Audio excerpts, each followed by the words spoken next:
Whether you visit our many historic sites, explore our thousands of acres of parks, launch a business, or study at one of our acclaimed universities, you'll agree Mercer County has it all. Mercer County, picture yourself here. Mercer County Executive Brian Hughes and the Board of Commissions are proud to sponsor the Mercer Buy Local Connection.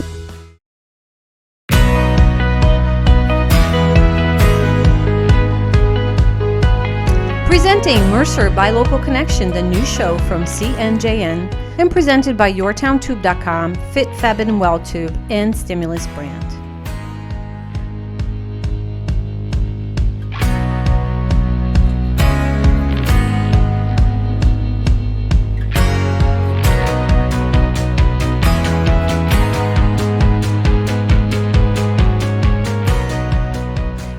Welcome to Mercer Buy Local Connection. I am Gabby Johnson and I'm with Daisy Newson. Daisy, tell us, what is Mercer Buy Local Connection?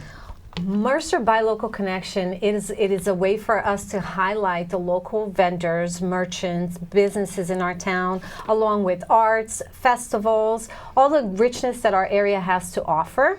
We're going to bring it to you so that you can see exactly how to support our local community. That's right, and we're inviting everyone in our local community to watch the show, discover where we are, our footprint is bringing us, and discover local businesses, buy local, support local, and engage with your local community. Daisy, where did our first footstep taking us? Well, it is springtime, and what better place to visit but the Trenton Farmers Market, filled with flowers and local produce, vendors, food. It was a great time, and this was our first visit.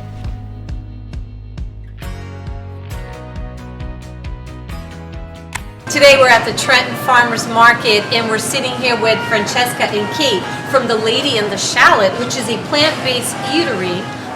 Wow, what is this? So that today is a lemon verbena tea. It's infused with fresh mint and lemon and strawberries. We actually we try to support all the other businesses in here. So the tea leaves are actually from Tea for All, which is on the other side of the market. And we are at Tea for All. This is one of my favorite tea. It's a Vata blend, and why do I love that? Because it has rosebud in it. But you have all kinds of tea, and they are all loose tea, and you can choose any one of them and you are good to go. So Francesca and Kate, please tell me, how has everything changed since COVID, economy-wise, in your traffic here at the Trenton Farmers Market? I realized though that a lot of people did start coming back into the market, once things started getting back to normal.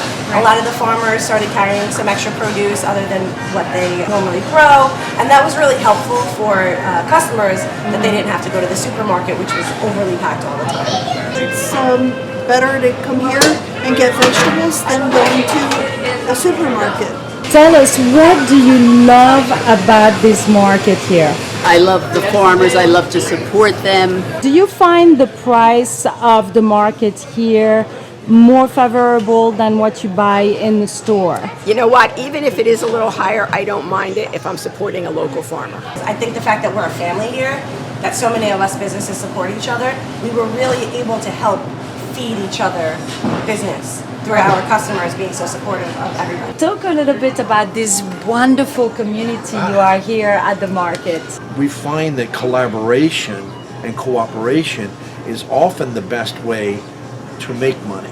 So Lady in the Shallot buys some of our teas and they serve it, and they're very kind to refer people over here to buy. They're a great example of a collaborative spirit. So Rosemary, are you local? Do you live locally?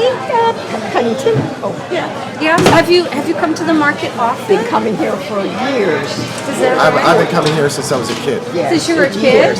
40 years, more than that. Do you come to the market often? And do you buy produce? Produce from a couple of different stands. I've been coming here since I was small. My parents have come here. What do you come looking for when you do come to the market? Fresh vegetables, eggplant, zucchini, that kind of stuff. I love it. What is it? This is a succulent, but look how cool this is. It's so different. Look at. We're gonna have to buy this. Yes. How did your business thrive after the pandemic? You can see the way we were configured. We originally was a tea bar, and we built this before the pandemic. And we would have lots of people come in. It would be like Cheers. People would sit and drink non-alcoholic drinks and just talk to one another. People that didn't know one another all of a sudden were the best of friends. It was marvelous. But after the pandemic hit, we said we've got to change the business model. We have to adapt. Reinforced our website quite a bit so that we could do orders online. We would deliver anywhere within the 20-mile radius. I've been coming here, my gosh, I was born and raised in Trenton, so I go way back.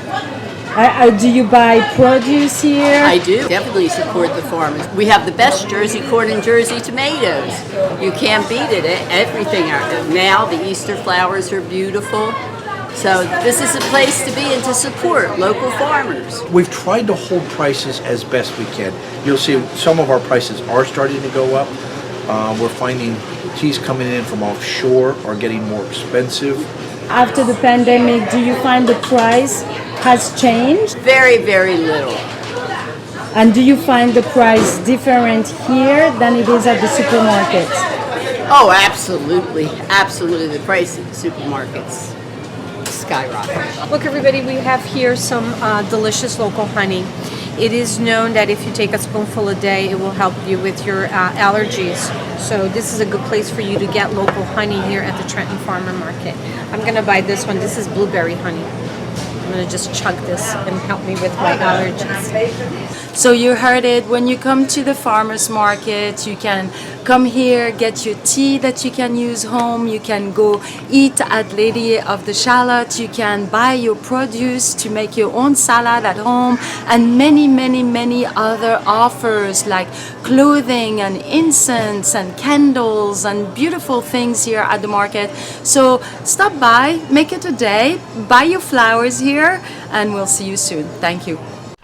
Daisy, that was an awesome day. What was your favorite part of the market? You know, the produce is so fresh. There are so many farmers, and it is such a nice experience to support the local farmer. I picked up some great flowers, you know, and I needed some flowers for my mother-in-law. It was fantastic. It was great. What was your favorite part? Well, my favorite part was really the feeling of the community. Where all the merchants that we talk with, Lady of the Shallot, we talk with Tea for All, we talk with the people from the flowers, and all of them say the same thing. We, during the pandemic, we actually supported each other business.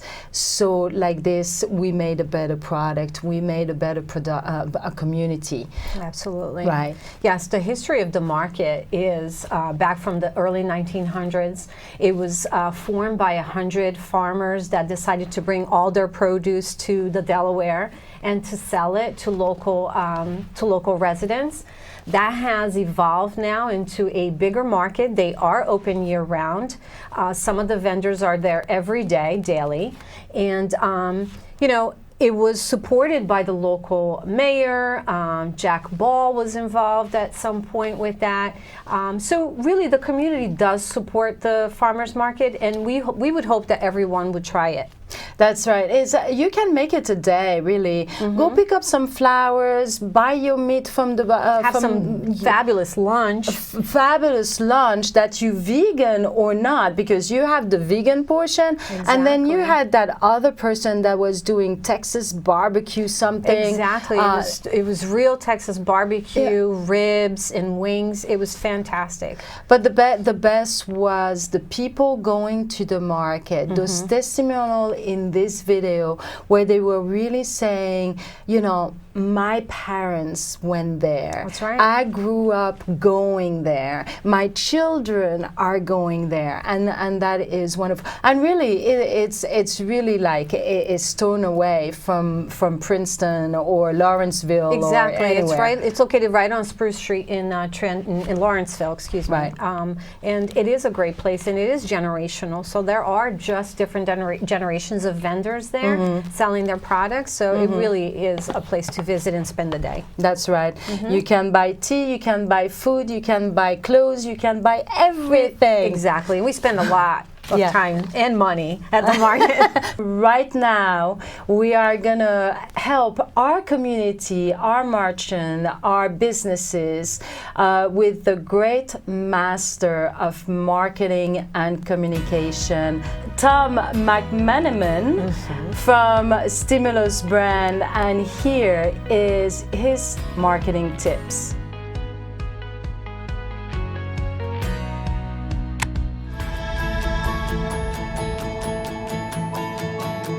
Is branding important for a small business? You know, many small businesses make the mistake of overlooking branding because they think of themselves as a business, not as a brand. But branding is important for all businesses, all sizes, because it increases their value. It gives employees direction and motivation and makes acquiring new customers easier. Think of your brand this way. First, it's more than your logo. Your brand is what people, not just your customers, will think, feel, say, and share about you when you're not in the room. So what do you want people to think, feel, and say about you? And what will you do to manage that? Small businesses face some branding challenges that larger businesses don't need to deal with. And usually it starts with money. But you can do remarkable things to your brand and your business on a small budget. Understand first what makes you unique. That's your USP. And why would customers be drawn to you? Know your customer, the lifeblood of your business. Identify what your customer needs and how they want it. Choose your colors and typography and keep it simple and consistent. And be consistent in your tone in everything that you do. Endear yourself to your community. Focus long-term. Associate with strong brands, and you'll feel like saying, hey, I like how they do it. Add value in everything you do. The customer is number one.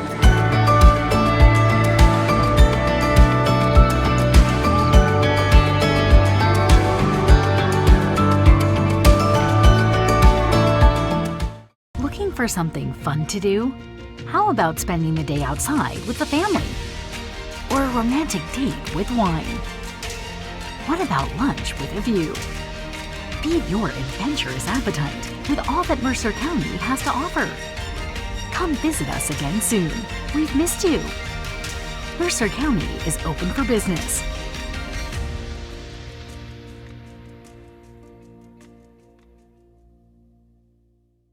The Princeton Mercer Buy Local Connection. It's powerful. A program dedicated to helping our businesses and our local economy be strong and stay strong, where every week every member shares each other's video content. The Buy Local Connection, it's powerful business leaders helping each other thrive and prosper. The Princeton Mercer Buy Local Connection, it's powerful. It's powerful. Powerful. It's powerful. Buy Local Connection, it's powerful.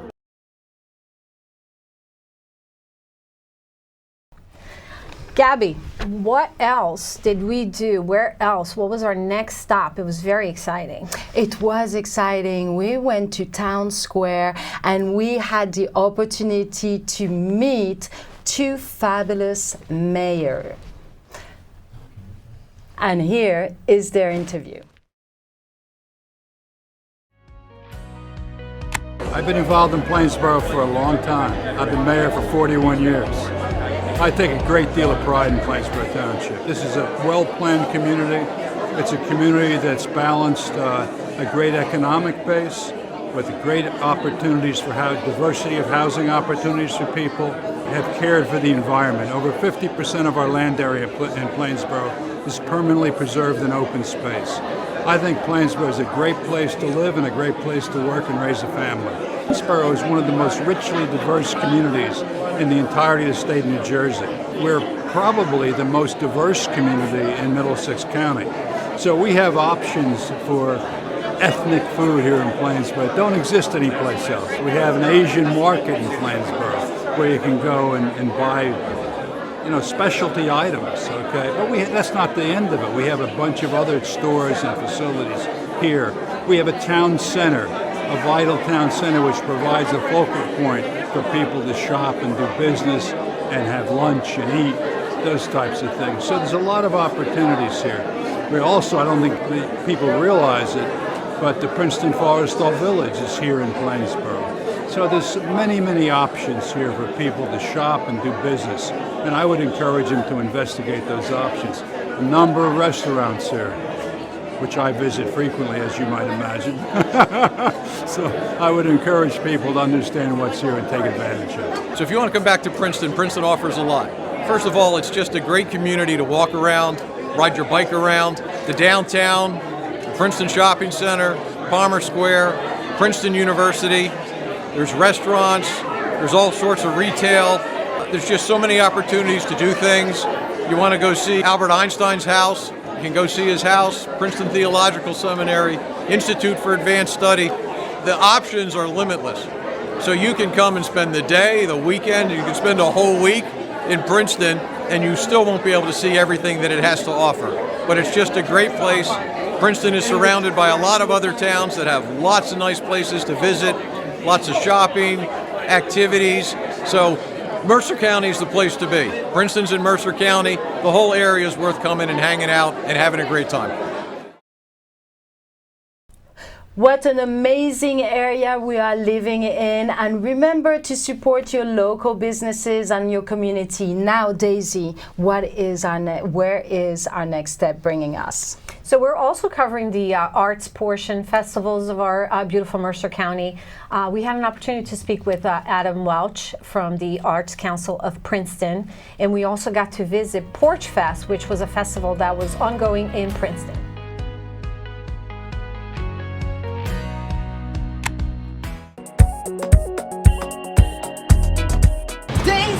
Tell us what we're doing here. Oh, we're here at the Paul Roberson Center, the Princeton Arts Council. The Arts Council is going to be celebrating April Arts Month, which starts tomorrow, April 1st, along with Porchfest, which debuts on April 23rd. And that will be different artists and musicians and different porches around the town. Thank you so much for coming out today. We have April Arts.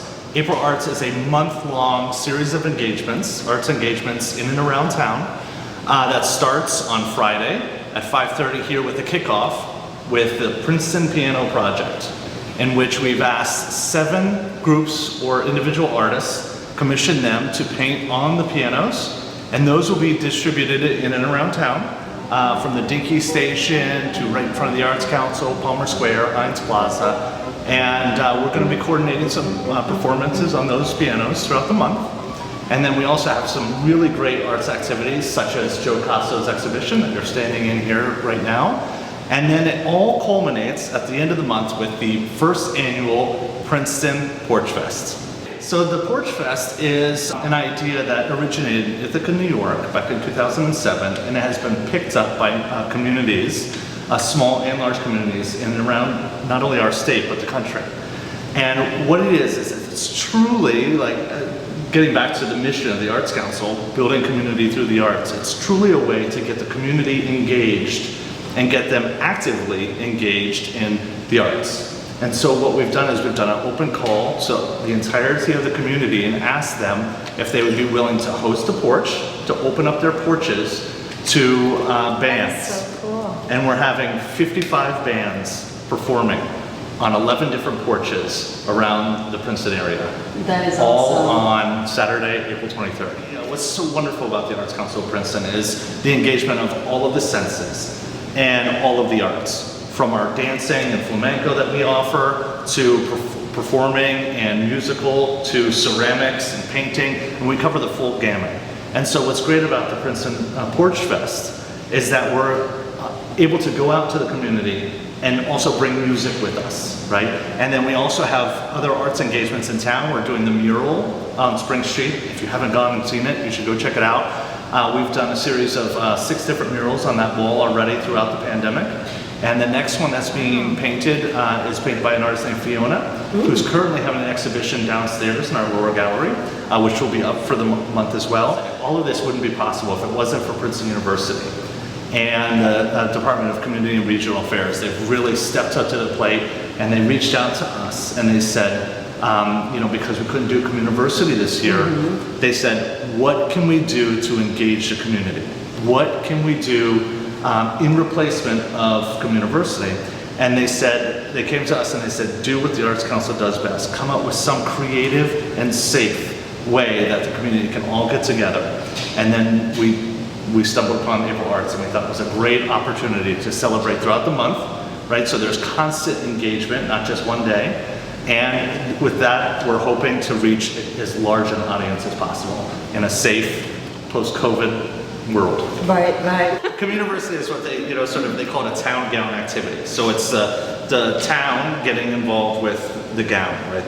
The university. And it's a way to bring those two worlds together.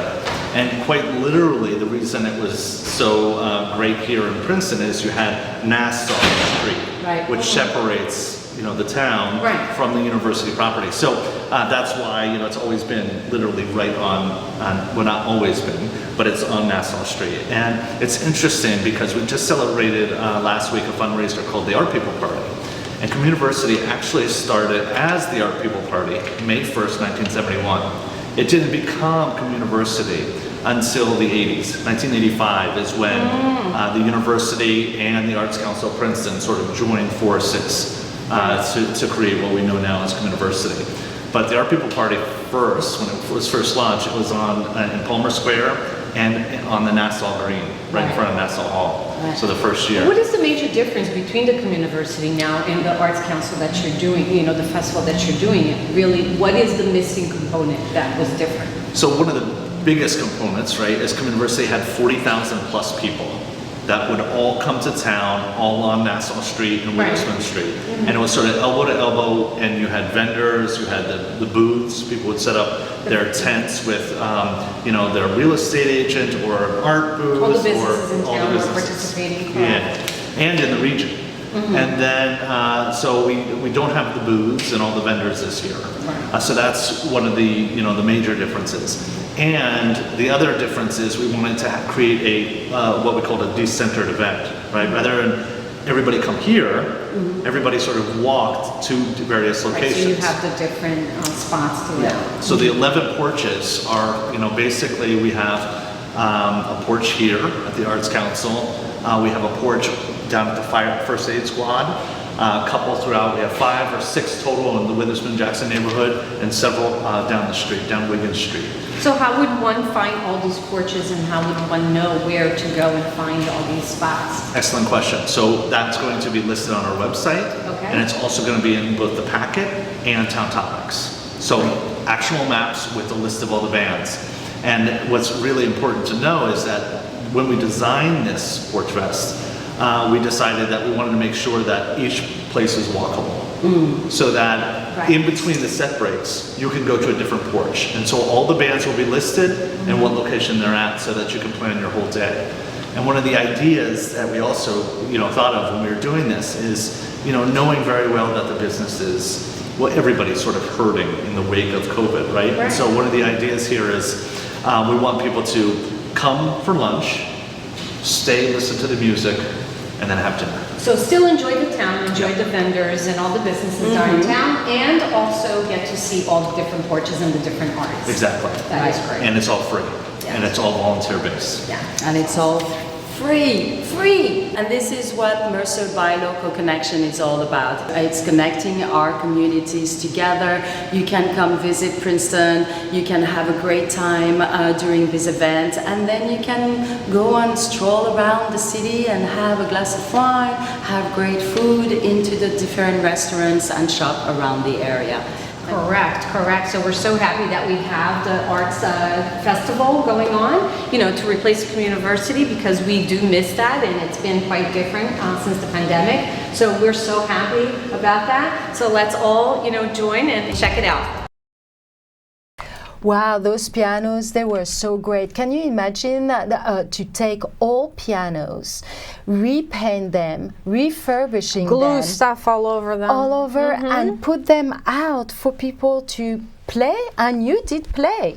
Yes, it was so great. You know, it was a lot of fun to play these pianos on the street and see other people playing pianos and walking around and shopping, support a local community. So that was a lot of fun. Talking about local community, I would love to give a shout out, a thank you to Kristen and Ron Menapace from Homestead Home Furnishings, located on Witherspoon in Princeton. They helped us with our beautiful set today. If you have a chance, please visit with them. Love the shop. Go visit. It's a beautiful shop. And we want to thank you for watching Mercer by Local Connection. Watch us on our next episode on cngn.org or follow us on our Facebook. And remember, stay local, buy local.